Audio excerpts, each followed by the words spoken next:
pris entre 2011 et 2020 vont verrouiller notre avenir énergétique pour 2050.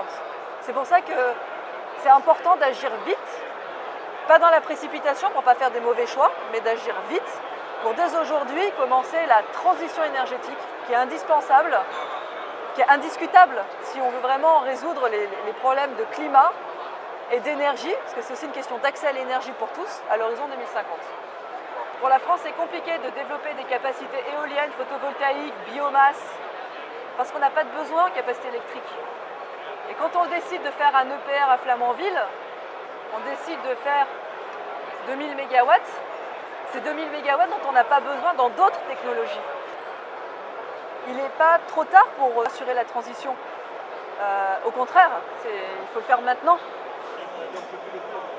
C'est pas parce qu'on a 80% de nucléaire qu'on ne peut pas enlever quelques pourcentages de nucléaire.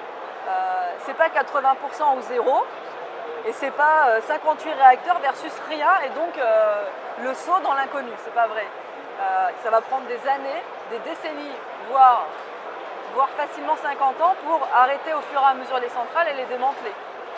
Donc naturellement c'est possible, d'autant qu'il y a des technologies qui existent et qui sont prouvées. Alors le problème c'est qu'à mon avis la France réagit non pas en utilisant des mots de transition énergétique, mais en disant oui mais on produit peu des émissions de gaz à effet de serre parce que nous avons le nucléaire. C'est donc un argument pour continuer le nucléaire et laissons aux autres la transition énergétique, puisque eux ils produisent à partir du charbon et donc ils émettent beaucoup de gaz à effet de serre. Mais voilà, laissons un petit peu un coup d'avance à ces pays-là, et puis après, bon, on verra. La réflexion, elle est sur plusieurs dimensions. La première qui est, est-ce qu'on va faire de l'efficacité énergétique ou pas, ou est-ce qu'on va diminuer notre consommation électrique? Plus on diminuera notre consommation d'électricité, plus ce sera facile de faire du renouvelable, et plus ce sera facile de faire la transition énergétique.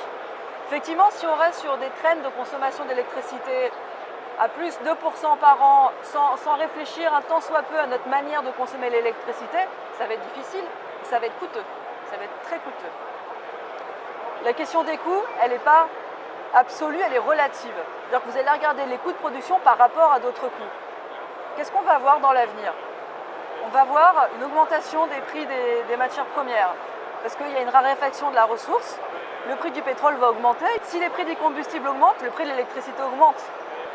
Quelle serait la compétitivité du renouvelable face à ces nouvelles dimensions? Ben là, on voit clairement qu'à l'horizon 2020-2030, ça deviendra plus avantageux de faire du renouvelable. Il faut accepter le fait qu'on est dans des jeux d'apprentissage, mais que pour améliorer l'apprentissage et améliorer l'espace de développement pour le renouvelable, il faut faire de l'efficacité énergétique. C'est-à-dire qu'il faut repenser notre manière de consommer l'électricité. Les efforts à faire ne sont pas si énormes que ça. Passer d'un chauffage électrique à un chauffage à base d'énergie renouvelable, quelle que soit la technologie, que ce soit du chauffe-eau solaire, la géothermie ou de la biomasse, permettrait de résoudre une partie du problème électrique, puisqu'on allégerait la charge sur l'électricité. Et ce qui du coup augmenterait la part des énergies renouvelables de manière assez rapide. S'il y a une urgence en France, si on veut développer les énergies renouvelables, c'est plutôt d'ouvrir le code réglementaire qui est d'une complexité folle pour tout ce qui est municipalité, collectivité locale, territoriale. Et je pense qu'il faut redonner du pouvoir, il faut redonner de la responsabilité aux collectivités locales, parce que c'est à elles de choisir si elles veulent un peu de méthanisation des déchets, si elles veulent avoir un parc d'éoliennes qui fournit en partie la commune, même si c'est virtuel, puisque physiquement ça sera injecté sur le réseau, mais c'est une question de réappropriation qui est indispensable, parce que c'est des questions de territoire, des questions de ressources naturelles, et que c'est au local et à l'échelon territorial qu'on a besoin de mutualiser les forces pour que ça fonctionne.